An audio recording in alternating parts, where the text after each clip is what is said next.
আপনি কি বশীকরণ করতে চান? যে কোনো লোককে আপনি সহজভাবে বশীকরণ করে আপনার আওতায় নিয়ে আসতে পারবেন। এই মন্ত্রটি আপনারা আগে সিদ্ধি করে নিতে হবে। নেওয়ার পরে তার সামনে গিয়ে মন্ত্রটি মনে মনে একবার অথবা ২ বার অথবা ৩ বার, এটা সাথে সাথেই আপনি দ্রুত ফলাফল পাবেন। এতে কোনো ভুল নাই, মিস হবে না। অনেক জায়গায় চুন খেয়ে মুখ পুড়ছেন, দই দেখে ভয় লাগে। ওদের মতো সবাইকে মনে করলে পৃথিবীতে কোনো কাজের লোক থাকে না।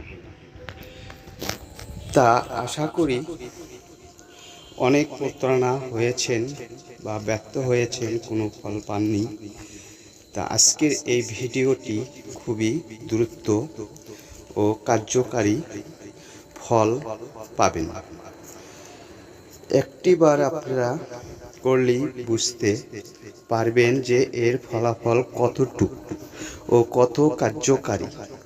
এই ধরনের ভিডিওগুলো আপনারা সহজে পাবেন না। আশা করি যদি আপনারা কাজে ফল পান, দোয়া করবেন আমি যেন পরবর্তীতে আপনাদেরকে আরও সহজ সুন্দর ভিডিও নিয়ে কথা বলতে পারি, যে ভিডিওগুলোর মাধ্যমে অনেক উপকার যেন পান। আজ এই পর্যন্তই।